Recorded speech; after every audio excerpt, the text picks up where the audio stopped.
그럼 오늘 토론회 자장을 맡아주신 황혜연 의원님께 마이크를 넘겨 본격적으로 정책 토론회를 시작하도록 하겠습니다. 황혜연 의원님께서는 진행해 주시기 바랍니다.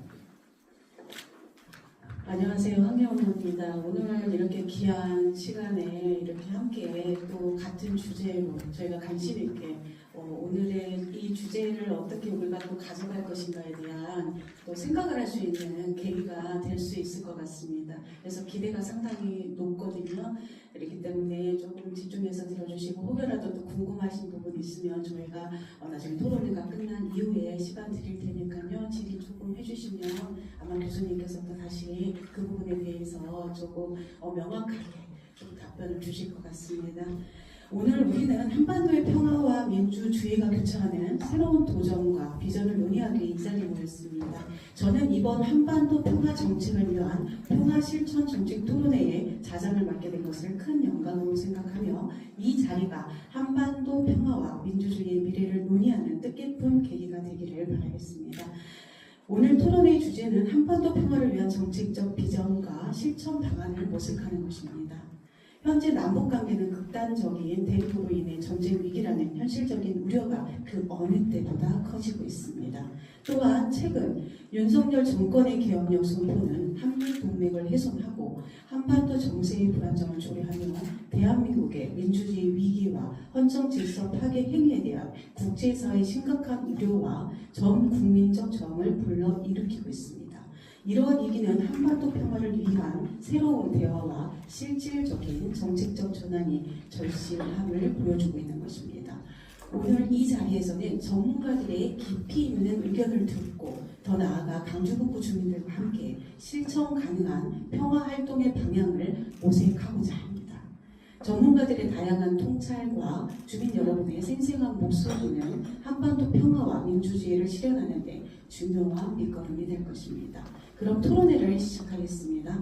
오늘 발제는 카이스트 연구교수이시고 전 개성공단 이사장이신 김진영 교수님께서 윤석열 탄핵과 트럼프 2기 소주제로 한반도 평화의 실천적 모색에 대한 발제를 해주시겠습니다. 김진영 교수님 부탁드리겠습니다.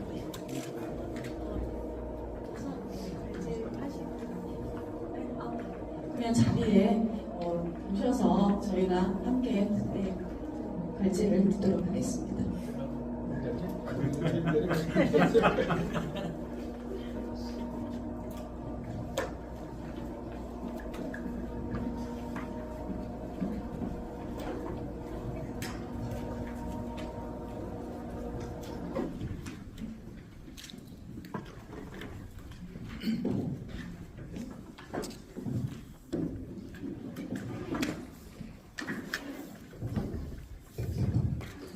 네, 반갑습니다. 김진양입니다.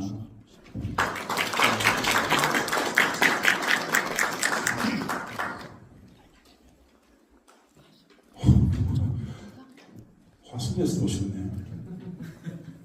저분들 언제 들어오셨을까? 네, 광주에서 오랜만에 옵니다. 송정역에서 금남로역 내려가지고 20분 걸었습니다. 그리고 전남대 들어가서 1시간 좀 걸었습니다. 1988년, 89년, 90년, 91년 참 많이 왔던 곳입니다. 북구 쪽 이쪽이 선대가 송정역에서 이어지는 그 지하철하고 좀 멀어가지고 평소에는 잘 못 오는 공간이었는데 행사가 여기 있어가지고 조금 일찍 와서 여러 많은 생각들을 했었습니다. 금남 57번 버스를 탔는데 금남로가 그렇게 좁은지 갑자기 좁아 보이더라고요. 그래서 그 신기함을 민주주의가 위협받고 있는 그 신기함을 제 페북에 글을 썼었습니다. 금남로, 광주, 노동산 대한민국의 민주주의 위기 잘 슬기롭게 헤쳐나갔으면 좋겠습니다. 민주주의 위기는 왜 이렇게 계속 반복될까요? 반도직입적으로 전쟁 위기는 왜 이렇게 반복될까요? 명료하게 설명할 수 있습니다.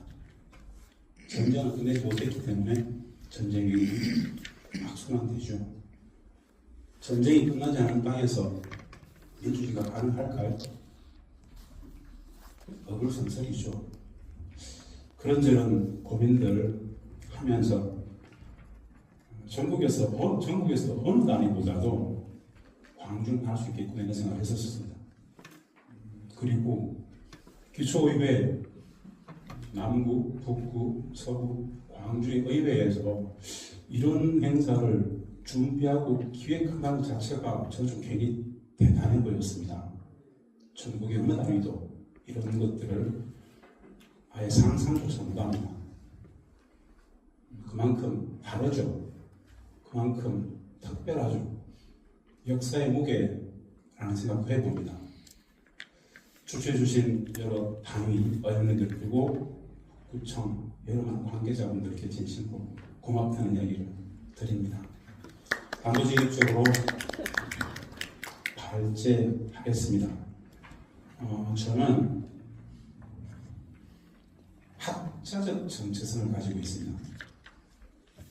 그 말은 성직자와 똑같이 목에 크게 들어와도 진실만 얘기하겠다 라는 주의자입니다. 우리 모두 분단체제에 갇혀 있습니다. 법, 제도, 질서, 문화, 환경 1980년 그 어마어마한 적대적 전쟁체제 분단 안에 갇혀있는 인식에 빠져있죠.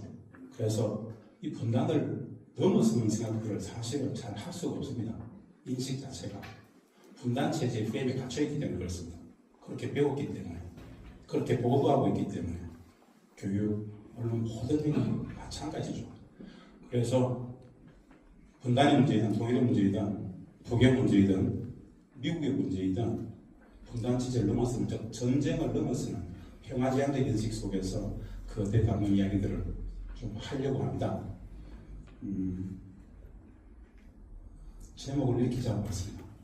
2025년 이제 올해가 얼마 안 남았습니다. 2025년 한반도 평화 실천 전략 나누어 드린 자료집에 있는 자료는 이 버전하고 많이 다릅니다. 너무 일찍 오래전에 보내드린 거고요. 이후에 많이 좀 업데이트를 했습니다. 어차피 2025년은 해방 광복 80년이고 분단 80년입니다. 반드시 넘어가야 될 분단을 극복해야 되는 80년이 좀 도는데요.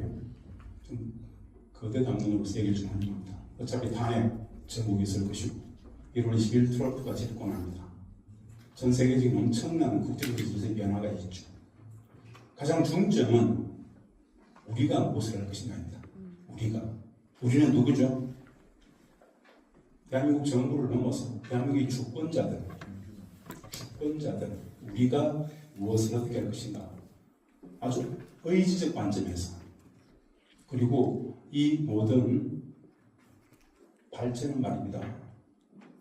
경기를 바라보고 있는 해설자, 관중의 입장이 아니라 직접 그 경기장을 뛰는 선수의 입장에서, 주권자의 입장에서 발전하려고 합니다.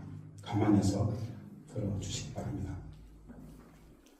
올 한 해 국제질서 한마디로 딱 두 가지로 설명할 수 있습니다. 올 한 해 미국 1급 패권의 태조, 다극화의 엄청난 약진이죠. 다극화. 전 세계 200개 국가 모두 자국의 국익 교육을 합니다. 이제 더 이상 미국의 1급 패권이 내려놓이 있을 수 없습니다. 2차 세계대전 이후에 70년 관통했던 냉전적 세계 질서는 한마디로 본질은 미국의 1급 패권이었습니다. 이미 그런 시대가 아닙니다. 아웃데이트, 유효기간이 만료된 질서다. 모든 나라가 다 똑똑해졌습니다. 우리가 이만큼 성장한 것처럼 모든 나라가 모두 똑똑해져서 자국의 국익 외교를 합니다. 이것이 다극화입니다. 이것은 돌이킬 수 없습니다. 결국 다극화가 고양되고 있었기 때문에 미국 일본 패권을 지키려는 식민전 전략 속에서 전쟁적 위기를 만들고 전쟁을 실제로 감행했죠. 저 모든 전쟁의 배후에 미국의 일극 패권을 지키려는 전략적 의도가 있다. 이렇게 보시면 명확합니다. 로우전제 이스라엘 가자학살 중동전 학점 및 세계적 소유학상 윤석열의 비상계엄 내란 선포와 관련해서 그냥 혼자만 했을 것 같습니다. 아니죠. 방조되었죠. 전 세계적으로 굉장히 위험한 형국이죠. 그런 위기들을 가지고 미국 일국 패권을 계속 유지하고 싶은 전략과 맞물렸죠. 우리는 그 본질을 알고 있고요. 유럽 중동을 넘어서 전 세계가 전쟁이 현실화되고 있습니다. 2차 대전 이후에 가장 급변하는 국제에서 이 다급화는 2023 이후에도 계속 줄기차게 나아갈 겁니다. 어떻게 막을 수가 없습니다. 국제 질서 변화, 다급화, 미국의 태조, 명확한 기조입니다. 두 번째, 그 영향에서 한반도 정치 질서가 굉장히 남북 관계가 전쟁 중의 적대국 관계, 근본적인 전쟁 중의 적대국 관계로 내몰렸고 전쟁위기가 항존하고 있습니다. 이 두 가지가 맞물려서 올바른 진짜 힘들었습니다. 삽시간에 해소될 것 같지는 않습니다. 미국 일극 패권의 태조, 즉 다극화와 관련해서 가장 직접적인 미국을 한번 보겠습니다. 왜 미국을 보는가? 대한민국 정치 질서에 상수로서 계속 영향력을 미치고 있기 때문에 미국의 엄청난 변화는 우리가 참조해야 됩니다. 상징적으로 미국의 부채가 약 5개억 원입니다. 하루에 13조 원의 이자가 오고 있습니다. 국가 부도 상황이죠.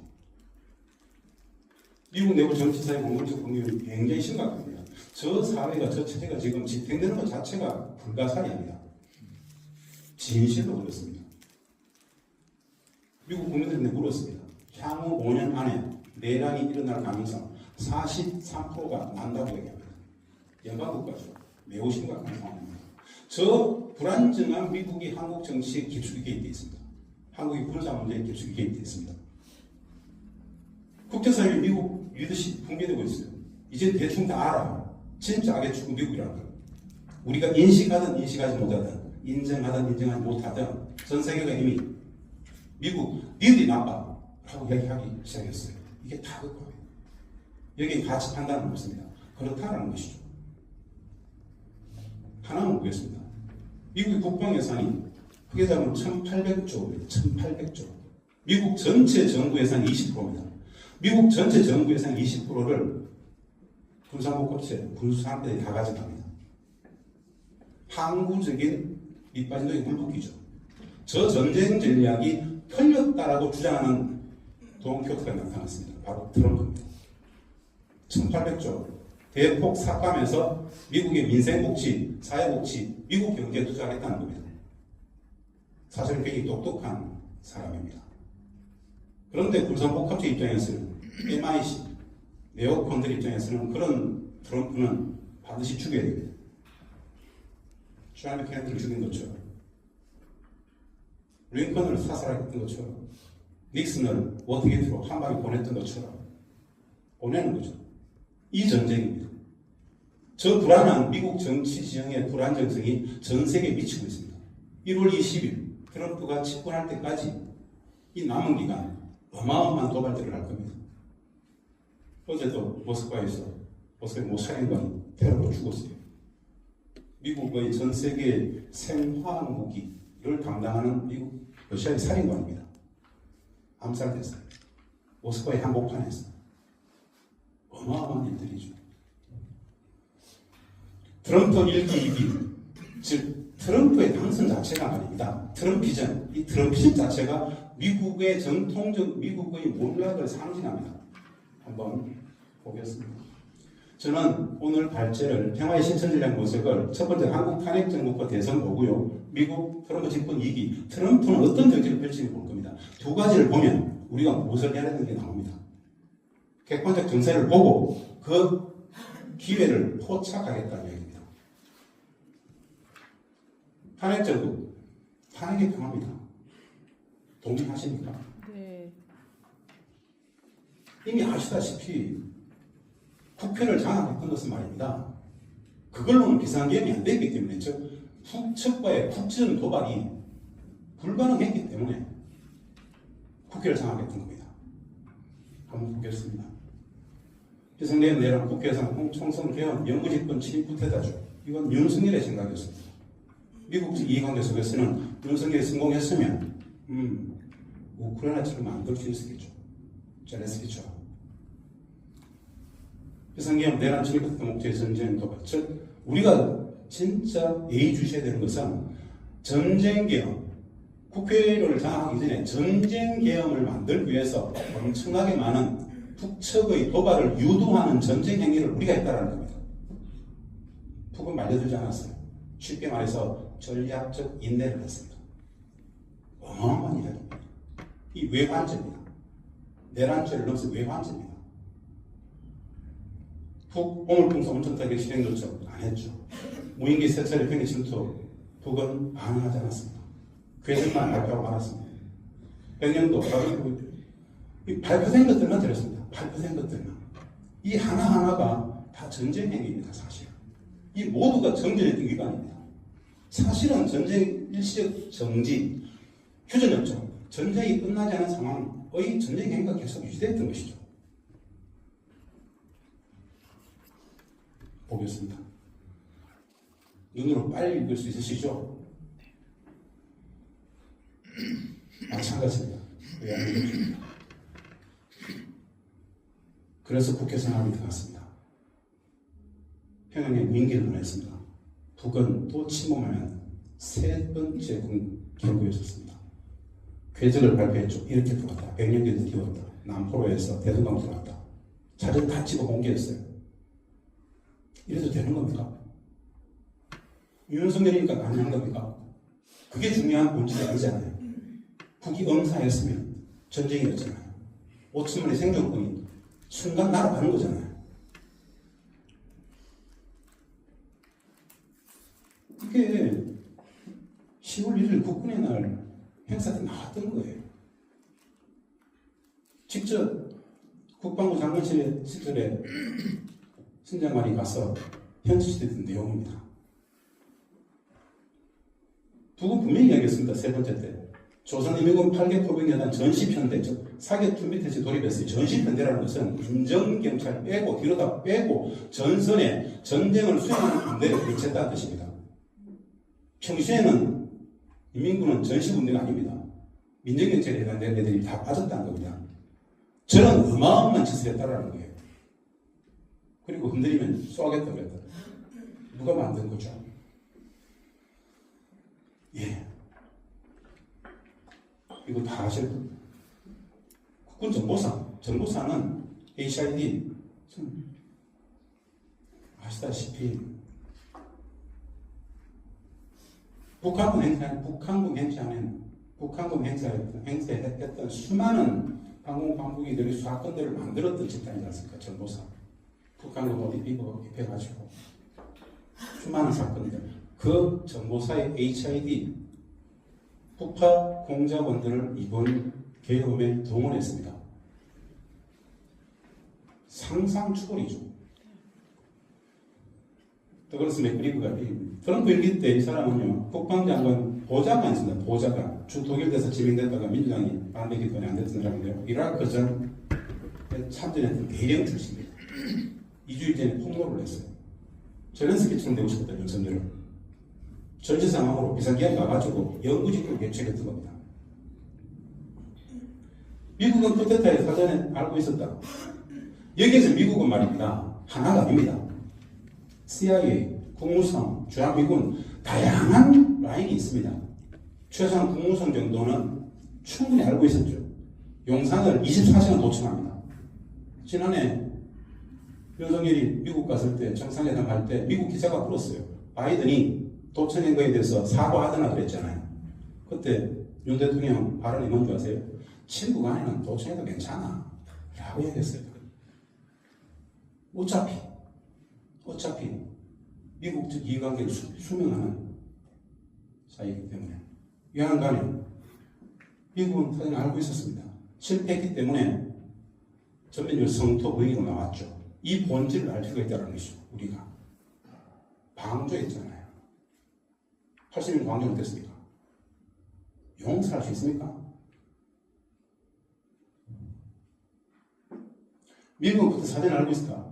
미국 정부와 주미대사가 조미과 함께 곁에서 이런 일이 일어나기를 기다리면 가능한 방법으로 지원했을 수 있음을 시사하는 많은 증거가 있다.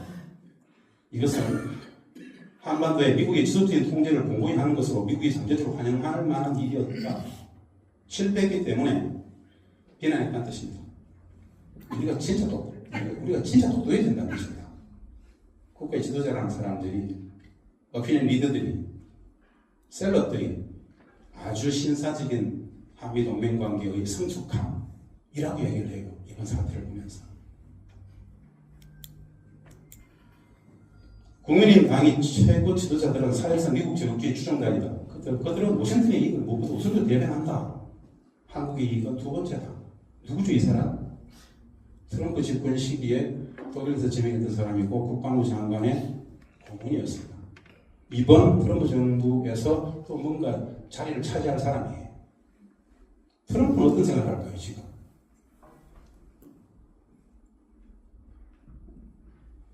전체적으로 미국은 아닙니다. 대한민국을 이렇게 봅니다. 오른쪽을 보십시오. 우리가 인정하든 인정하지 않든, 우리가 인식하든 인식하지 않든, 미국은 전통적으로 대한민국을 이렇게 본다는 뜻입니다. 참담하죠. 우리의 참담함이고, 미국은 그렇게 본다는 뜻입니다. 한미동맹, 한미상호방위조약, 조미군 주둔군 지휘협정, 전자권 작동권, 방위분담금과 같은 70년 분단체제, 대한민국은 미국의 정치적 지분이 어마어마하지 않습니까? 대한민국 민주공화국인데 자주 독립국가일까? 이에 대해서는 생각해 봐야 되는 거 아니겠습니까?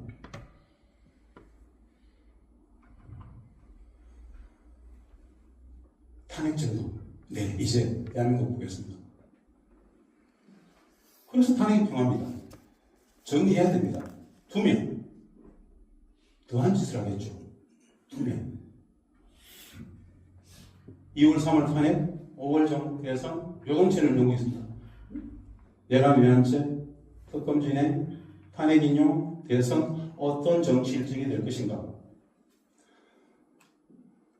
발표와 무관하지만 꼭 말씀드리고 싶은 게 이겁니다. 내란은 끝나지 않았다. 윤석열 국힘, 언론, 검찰, 이 카르텔은 살아있다. 저는 그래서 윤석열 퇴진 광장에 집중할 필요가 있겠다. 민이 조금만 소강 상태에서 가보십시오. 언론이 딱 일주일만 떠들어버리면 민은 다시 혼란스러워질 겁니다. 눈앞의 범죄를 아직도 우리 체포를 못하고 있잖아요. 단순한 체포의 문제가 아닙니다. 평화를 지킬 것이 문제입니다. 전쟁을 막는 것입니다. 절박성입니다. 국민주권 민주주의 안정선에서는 결국 남북의 적대 분단을 넘었습니다. 윤석열, 박근혜, 이명박 왜 이렇게 악순환 될까요? 왜 이렇게 악순환 되죠? 한마디로 왜 말도 안 되는 짓들이 일어날까요? 전쟁 체제이기 때문에. 전쟁 체제. 분단이 아니죠. 분단이라는 말 안에는 99.9% 전쟁적 상황, 전쟁이라는 비정상이 내포되어 있습니다. 전쟁 체제이기 때문에 모든 게 가능한 겁니다. 민주주의가 얼마나 고도화되어 있습니까? 대한민국 국민들의 민주화. 그 엄청난 고도화된 민주의식이 한 일주일만 언론이 써버리면 다 넘어갑니다. 그렇게 쓸 수 있는 물적 토대가 뭡니까? 분단 체제죠. 전쟁 체제죠. 거기에 충성하지 않습니까? 민에게 충성하지 않죠. 이것을 넘어가야 된다. 근본과제는 박근혜 윤석열로 상징되는 악순환의 권은 전쟁 체제를 끝내야 돼요. 전쟁을 끝내야 돼요. 제가 잘 쓰는 얘기가 있습니다. 북이 적이어서 전쟁 중입니까? 전쟁 중이기 때문에 적입니까? 전쟁 중이기 때문에 적입니다. 한 형제자매 동포예요. 가족이에요. 그럼 전쟁을 끝내면 되지 않습니까? 그런데 윤석열은 전쟁을 끝내는 종전을 주장하면 종전 세력은 반국가 세력이에요. 어느 나라의 국가입니까? 그가? 미국, 일본이죠. 한반도는 늘 전쟁 중이어야 되죠. 전쟁을 끝내면 되지 않아요. 종전의 문제는 그만큼 간단합니다. 하면 돼요. 통찰만 있으면 선언되면 되는 겁니다. 그거를 못 넘어갔어요. 지난 정부에서요. 한번 보겠습니다. 민주개혁정부 수립 이후에 남북관계는 복원되는가? 내년에 손을 이대로 순탄하게 넘어가서 새로운 민주개혁정부 수립되면 남북관계는 복원될까요? 꿈도 꿀 수 없습니다. 우리가 못하면 하세월입니다. 복원되지 않습니다. 진짜 우리가 잘해야 그나마 복원될 가능성이 있다라는 정도로 말씀드릴 수 있습니다. 그 이야기를 평화실천 전략에 담겠다는 이야기입니다. 마지막으로. 미국 대선을 보겠습니다. 트럼프의 귀환입니다. 트럼프 굉장히 논쟁적인 사람이죠. 한 가지, 대한민국 언론을 믿습니까? 대한민국엔 언론이 없습니다. 정확성, 공정성, 객관성, 시의성, 공익성을 담보하는 그런 언론은 없어요. 뉴스 회사들만 있을 뿐입니다. 나아가서 미국에는 언론이 있습니까? 없습니다. 오래전부터 뉴스 회사들만 있습니다. 그런데 우리는 그 뉴스 회사들의 보도를 언론으로 보고 읽어요. 그렇게 지배당하고 있어요. 그 수많은 반 트럼프 뉴스 회사들이 트럼프를 악마화시킨 것에 대해서 우리 생각해 본 적 있습니까? 정신 차려야 됩니다. 진짜 정신 차려야 됩니다. 밑으로 신문해요. 이 보도가 무엇을 의미하는지, 이 데스크는 무엇을 의미하는지, 이 편집자는 이 야마를 따가지고, 이 보도 헤드라인을 따가지고 무엇을 의도하는지를 읽어야 됩니다.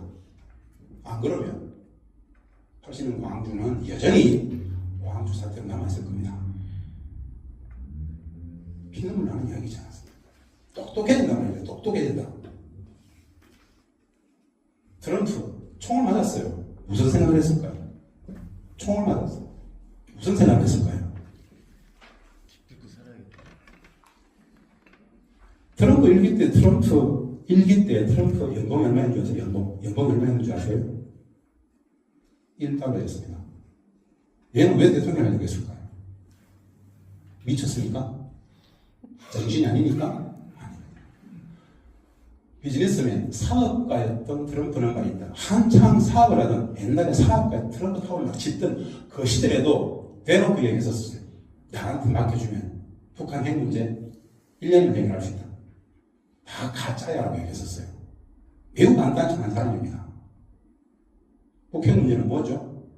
분단체제 이데올로기잖아요. 너무 잘 알죠. 북핵만 두들면 분단체는 유지되지 않습니까? 본질을 안단 말입니다. 자, 무엇을 외쳤죠? 무엇을 추구합니까? 여기에서 엄청난 발견을 해야 됩니다. 트럼프 얘기한 그런 건 무슨 소리입니까? 트럼프 대선 슬로건 마가 Make America Great Again, 미국을 다시 위대하게. 무슨 뜻이죠? 미국이 몰락하고 있다는 뜻입니다. 왜 몰락하죠? 다극화 이면에 미국의 태조는 왜 생겼을까요? 왜 네오콘은 트럼프를 죽이려고 하죠? 왜 트럼프는 네오콘을 죽이려고 하죠? 서로 죽이려고 합니다, 지금. 몰락해가는 미국의 재건인데요. 군사 팽창과 전쟁 전략이 미국 몰락의 원인으로 얘기합니다. 트럼프의 주장입니다. 미국의 군사주의, 전쟁기, 전쟁 확대, 이 전 세계의 미군을 파견하고 전쟁을 만들어내고 기획하고 이 모든 것이 미국 몰락의 원인이라고 얘기를 해요. 매우 똑똑하죠. 트럼프가 극복하는 게 바로 트럼프가 극복하려는 게 뭐냐? 네오콘, 군사무각체, NIC, 딥스테이트들입니다. 세계 행사를 안 하겠다. 군사 개입, 전쟁을 반대한다. 이거 철수하겠다. 무슨 뜻이냐? 미국 우선주의의 새로운 접근입니다. 이렇게 나가면 미국은 올라간다는 뜻이에요. 대전 난다는 뜻이에요. 전 세계로부터 집단한 대상이 될 것이다. 바꿔야 된다는 뜻이에요. 전쟁 전략을 바꿔야 된다는 뜻이에요. 이 측면은 우리한테는 굉장한 기회입니다. 최소한 대한민국 70년 전쟁체제, 정전협정체제, 휴전협정체제, 전쟁을 끝내지 못하는 국제법적으로 전쟁 상황인 이 체제를 끝낼 수 있는 절호의 기회다. 이 지점은 찾아야 된다.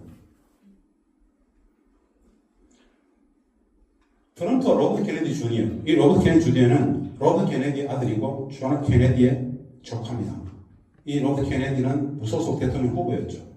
대선 기간 중에 로버트 케네디 주니어 무소속 대통령 후보가 트럼프를 지지했었어요. 딱 한 가지 이유. 미국을 구해야 된다. 미국의 딥스테이트, 네오콘, NIC들이 전 세계적인 핵전쟁을 기획하고 있다. 라고 주장하면서 이것을 우크라이나 전쟁 끝내고 러시아와 바로 관계 정리된다. 라고 주장하면서 결국 로버트 케네디 주니어가 트럼프를 지지하는 장면들입니다. 존 케네디는 왜 죽었죠? 존 케네디가 드레스에서 총에다가 머리에 총을 맞은 것은 말입니다.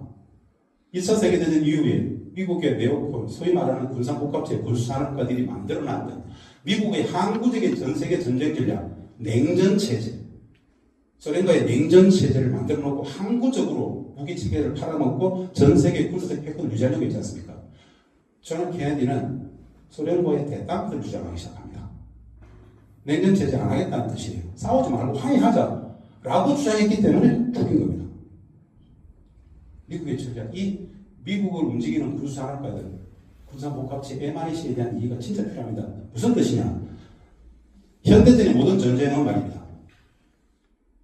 무기산업, 전쟁산업, 군수, 무기체계, 군사산업을 위해서 무기를 팔아야 되기 때문에, 무기를 소모해야 되기 때문에 전쟁이 기획되어진다는 뜻입니다. 미국에서는 전쟁 안 하면 되잖아요. 우크라이나에서 수시면 관계없습니다. 중동에서 관계없습니다. 미국에서는 나지 않는다라면, 미국 무기가 안정적으로 팔릴 수 있다라면, 미국의 군사적 패권, 정치적 패권이 그 지역에서 유지될 수 있다면, 이런 진성적 사고를 하는 자들이 전쟁을 기획한다는 뜻이에요. 이거 막자라는 얘기죠. 전쟁 끝내자는 이야기입니다. 그럼 백신무역, 보호무역, 불법 이민건전, 전쟁용 국방비 축소, 네오콘 딥스테이트 개혁, 대북한 대세 관계 개선, 안전 정책 한 8개 정도 됩니다. 저는 다른 거 안 봅니다. 전쟁 정식, 국방비 축소, 네오콘 개혁, 대북 대세 관계 개선. 이거 맞물려 있죠. 맞물려 있습니다. 우리한테는 엄청난 기회입니다. 저는 내년 우리가 민주개혁 정부를 만들 수만 있다면 한반도 역사에서 유례가 없는 서로의 기회를 포착하는 것이다. 미국 역사상 단 한 사람도 누구도 빼놓고 전쟁 정식, 국방비 축소, 네오콘 딥스테이트 계획하겠다고 얘기한 사람이 없었어요. 그들에게 다 조정당했지 않습니까? 저것을 발견할 수 있겠다는 뜻인데요. 한반도 평화 실현의 관점에서 저는 지긋지긋한 전쟁을 끝내는 이 평화 실현 관점에서 무조건 트럼프 이기는 우리한테 기회다라고 보는 겁니다. 저것을 활용해야 되겠다. 적극적으로. 독특한데요. 아주 독특합니다. 트럼프는 일기 때 김정은과 3번 만났죠. 수많은 서신을 교환했죠. 아주 독특하게 트럼프가 김정은을 평가하는 이야기들을 보세요. 몇 가지만 가져와 봤습니다. 트럼프가 김정은은 북을 어떻게 생각하는지. 매우 영리하다. 강하고 절대적인데 위대한 역사가다. 아주 전략적이다. 굉장히 현명하다. 트럼프가 지금 김정은을 이렇게 평가하고 있습니다. 자신의 족으로 생각한다. 국민을 협상하고 있다. 명석하고 비밀스럽지만 인간적으로 괜찮다. 훌륭한 인격을 지녔다. 이거 보세요. 어떤 편지를 주고받았기에 3번 만났는데 이런 평가를 할까요? 우리에게 김정은은 어떤 인간이죠? 나쁜 새끼여야 됩니다. 왜? 전쟁 체제잖아요. 전쟁이니까요. 에너미니까. 정치적으로, 군사적으로 에너미, 적이기 때문에 나쁜 놈 이라는 것의 다른 이야기를 하면 위험해집니다. 하기 싫어도 그 말을 해야 되잖아요. 이게 전쟁 체제라는 겁니다. 그러면 목에 칼이 들어와도 진실만 얘기한다면 트럼프는 왜 저러죠? 왜 이런 이야기를 할까요, 트럼프는? 나는 핵을 가진 김정은한테 매우 좋은 관계다. 김정은에게 특별한 편지를 받았다. 역사적 편지다. 아름다운 예술작품이다. 편지를 아름다운 예술작품이라고 그래요. 얘도 좀 정신적 문제가 있는 것 같습니까? 트럼프입니다.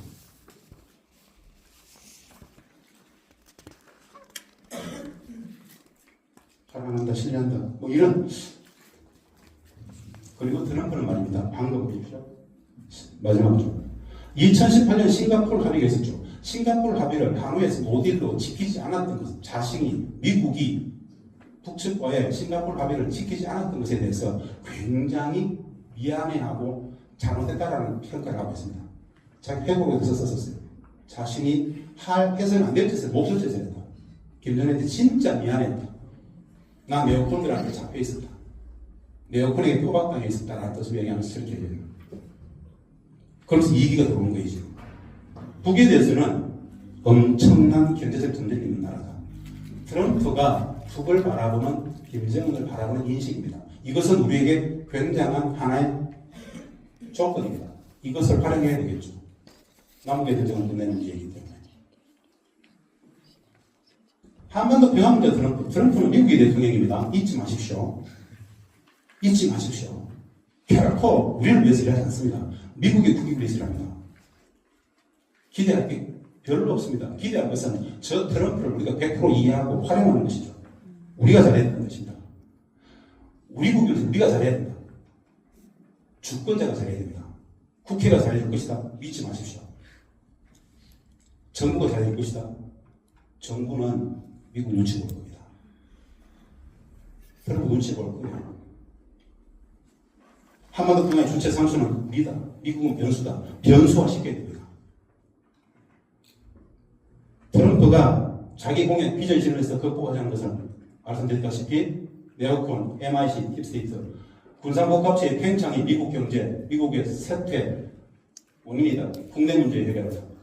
그것을 팽창이 반대한다 하는 얘기입니다. 저 전략적 기조, 정책적 기조를 우리가 받아 안고 우리가 선도에 치고 나갈 수 있겠죠.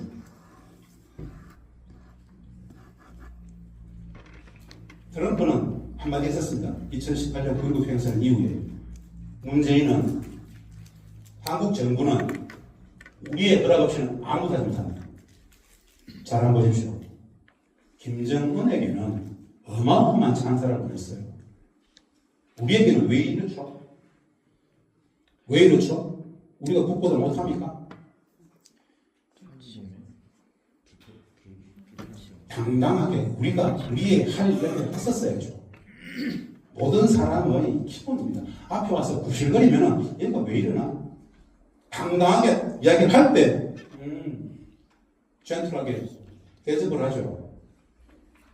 먼저 가서 손 비비고 있는데 어떻게 대우를 하겠습니까? 한미관계가 그렇다는 뜻입니다. 북은 전쟁하자. 당당하게 자기들 주권을 얘기했지 않습니까? 그것이 차이입니다. 그렇기 때문에 이런 이야기를 들었어요. 이기는 어떨까요? 지금 트럼프는 윤석열 정부 어떻게 볼까요? 인식하지 않습니다. 그냥 제기하죠. 새로운 정부들을 쓴다면 이렇게 볼 거예요. 이렇게 북에 대해서는 어떻게든 만나려고 할 겁니다. 이미 대북 특사 만들어가지고 관계 정상화하겠다고 바로 지금 움직이고 있지 않습니까? 이 상황에서 우리가 잘해야겠죠. 한마디로 더글로스 그리고 트럼프의 접근이고 이 사람 다시 내가 소환했습니다. 미군이 철수에 한마디로 해온다. 트럼프 최측근의 이야기입니다. 보겠습니다. 윤석열은 미국에 내렸다. 윤은 다음 선거에 승리할 수 있다는 걸 결론으로 부탁드리겠다. 한국을 미국의 군사 식민지로 확대할 수 있는 유일한 방법은 윤석열이 밀어붙여서 독재되는 것이라 말했다. 한국은 주권국이다. 독립국이 되길 원한다. 나는 이를 전적 지지한다. 더 그랬으면